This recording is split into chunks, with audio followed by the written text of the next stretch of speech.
ओम नमो भगवते वासुदेवाय। नमस्कार मित्रों, आध्यात्म दर्शन चैनल पर आपका स्वागत है। आज हम गुरु पूर्णिमा के पर्व के बारे में चर्चा करेंगे। हिंदू धर्म में गुरु को भगवान से भी बढ़कर माना गया है। गुरु का हमारे जीवन में विशेष महत्व होता है। उनके आशीर्वाद को प्राप्त करने और उनके प्रति अपनी कृतज्ञता को व्यक्त करने के लिए हर साल गुरु पूर्णिमा का पर्व मनाया जाता है। गुरु पूर्णिमा आषाढ़ मास की पूर्णिमा तिथि को मनाई जाती है। वर्ष 2024 में गुरु पूर्णिमा का पर्व रविवार 21 जुलाई को मनाया जाएगा। पूर्णिमा तिथि 20 जुलाई को शाम 5:59 पर शुरू होगी और इसका समापन 21 जुलाई को अपराह्न 3:46 पर होगा। सत्यनारायण व्रत भी रविवार 21 जुलाई को ही मनाया जाएगा। आइए अब जानते हैं गुरु पूर्णिमा का महत्व और महर्षि वेदव्यास के जन्म से संबंधित कथा। पौराणिक मान्यताओं के अनुसार आषाढ़ मास की पूर्णिमा के दिन वेदों के रचयिता महर्षि वेदव्यास का जन्म हुआ था।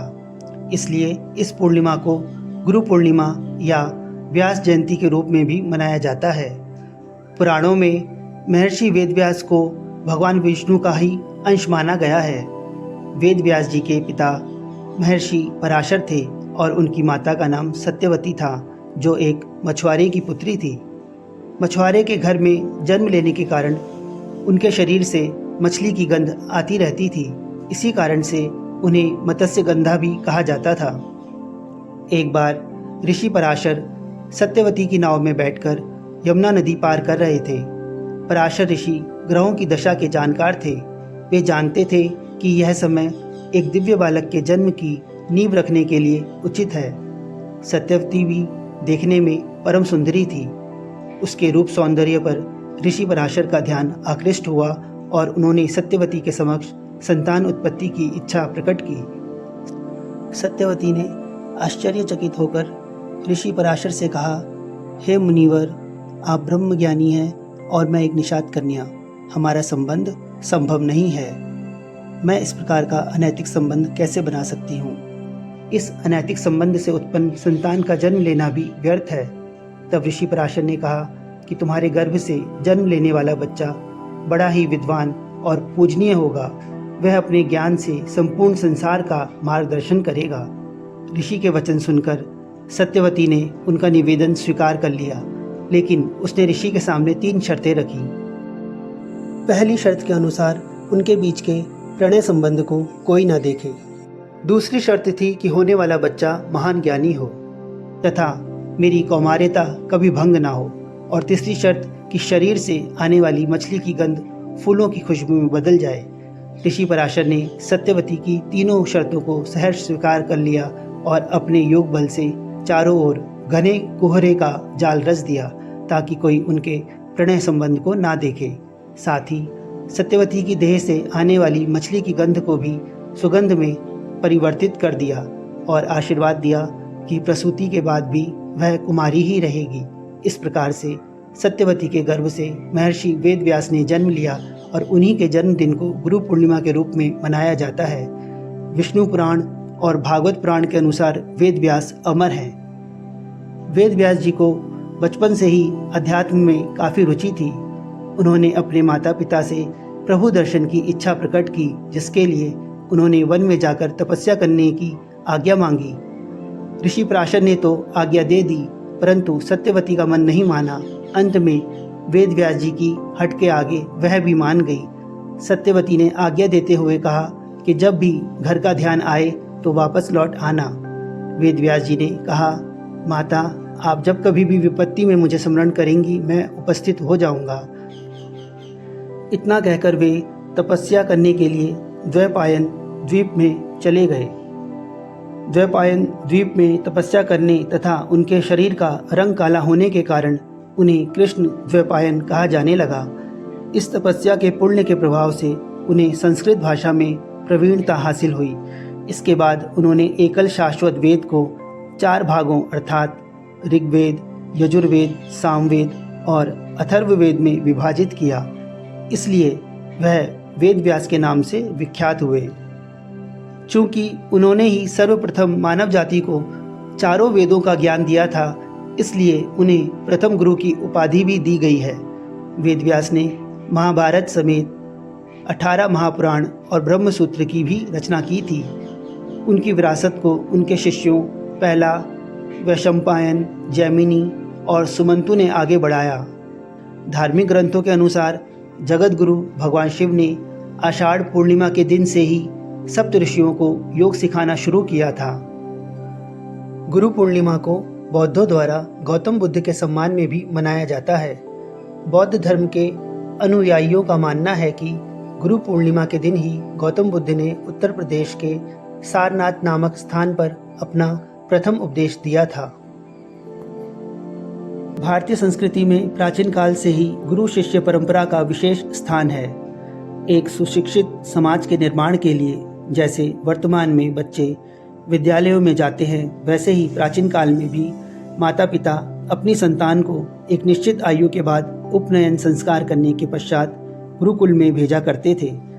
गुरुकुल या विद्यालय भेजने से पूर्व बच्चे को उसके घर पर ही उनके माता पिता द्वारा शुरुआती ज्ञान दिया जाता है। इसलिए किसी भी व्यक्ति का पहला गुरु उसके माता पिता ही होते हैं। गुरुकुल में गुरु अपने शिष्यों को नाना प्रकार की विद्याएं सिखाता था और सामाजिक, नैतिक, आध्यात्मिक एवं सांस्कृतिक मूल्यों से भी अवगत कराता था। समाज में रहने के नियम और मर्यादाएं क्या हैं, क्या कर्म करने योग्य हैं और क्या नहीं, हमारे अधिकार व उत्तरदायित्व क्या हैं इत्यादि सभी बातें एक शिष्य अपने गुरु से ही सीखता था। कुल मिलाकर कहें तो एक सुशिक्षित व धर्मशील मनुष्य और सभ्य समाज के निर्माण में गुरुओं की महत्वपूर्ण भूमिका होती थी। गुरु की महत्ता का वर्णन करते हुए संत कबीर ने कहा था कि गुरु गोविंद दो खड़े काके लागू पाए, बलिहारी गुरु आपने गोविंद दियो बताए। अर्थात गुरु और गोविंद एक साथ खड़े हों तो पहले किसे प्रणाम करना चाहिए, गुरु को अथवा गोविंद को। ऐसी स्थिति में गुरु के श्री चरणों में शीश झुकाना उत्तम है, जिनकी कृपा रूपी प्रसाद से गोविंद का दर्शन करने का सौभाग्य प्राप्त हुआ है। हमारे प्राचीन शास्त्र गुरु गीता में गुरु महिमा का वर्णन करते हुए कहा गया है, गुरुर्ब्रह्मा गुरुर्विष्णु गुरुर्देवो महेश्वरा, गुरु साक्षात् परम ब्रह्म तस्मै श्री गुरुवे नमः। अर्थात गुरु ही ब्रह्मा है, गुरु ही विष्णु है और गुरु ही भगवान शंकर हैं। गुरु ही साक्षात परम ब्रह्म है। ऐसे गुरु को मैं प्रणाम करता हूँ। संत शिरोमणि तुलसीदास जी ने भी गुरु को भगवान से भी श्रेष्ठ माना है। वे अपनी कालजयी रचना रामचरितमानस में लिखते हैं,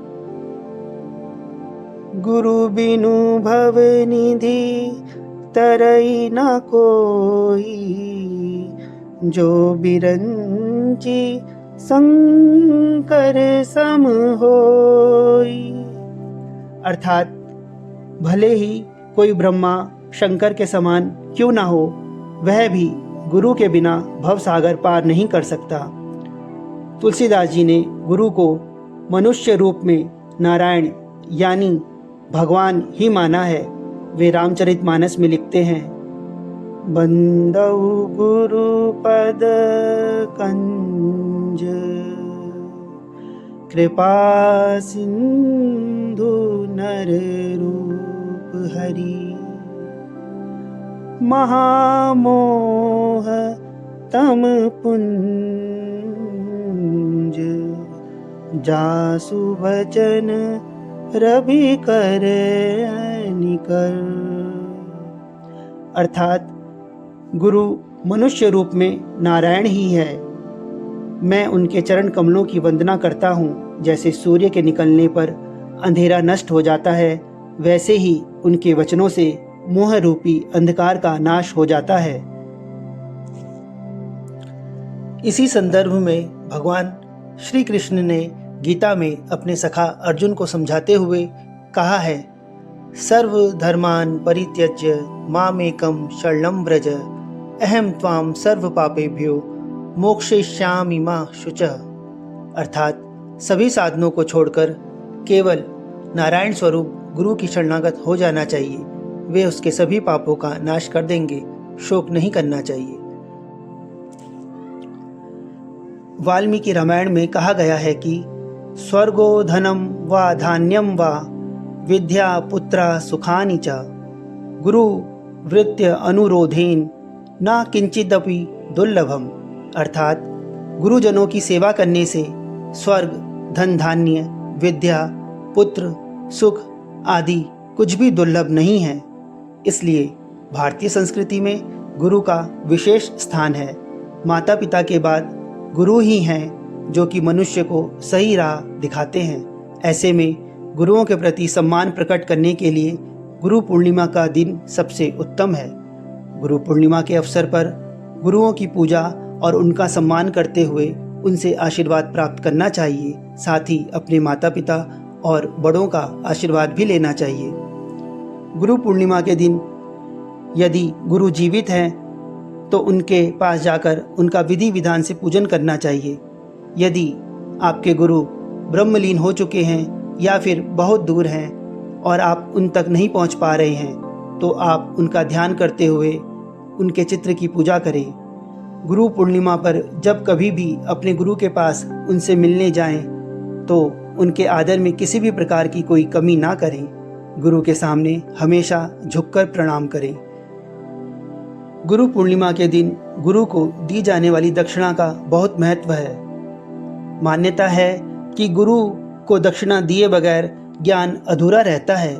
ऐसे में गुरु पूर्णिमा के दिन अपने गुरु को यथासंभव दक्षिणा, फल फूल, वस्त्र आदि अवश्य भेंट करें, परंतु भूलकर भी उनके सामने गुरु दक्षिणा या उपहार आदि को देते समय अभिमान का भाव ना लेकर आएं। इस बात का पूरा ध्यान रखें कि जिस प्रकार कुएं में रस्सी के द्वारा डाला गया बर्तन जितना ज़्यादा झुकाया जाता है उसमें उतना ही पानी आता है। इसलिए कभी भी भूलकर अपने गुरु का अपमान या तिरस्कार ना करें, क्योंकि जीवन में यदि आपसे भगवान नाराज हो जाएं तो गुरु उन्हें मनाने का उपाय बताकर आपको बचा लेंगे। लेकिन यदि गुरु नाराज हो गए तो आपकी मदद करने वाला इस संसार में कोई भी नहीं बचता है।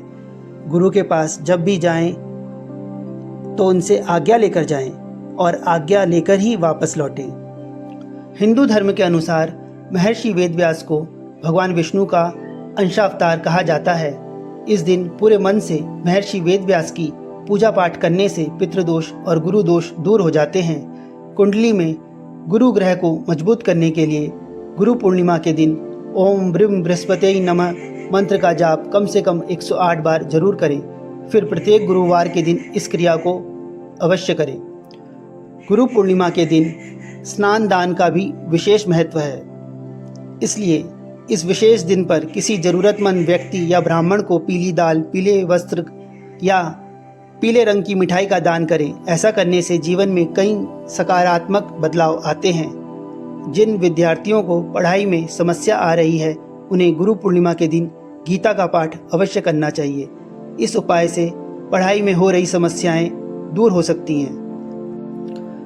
मित्रों, इसी के साथ आज की चर्चा को यहीं विराम देते हैं। आपसे अनुरोध है कि कृपया हमारे चैनल को लाइक, शेयर और सब्सक्राइब जरूर करें। धन्यवाद। ओम श्री गुरुवे नमः।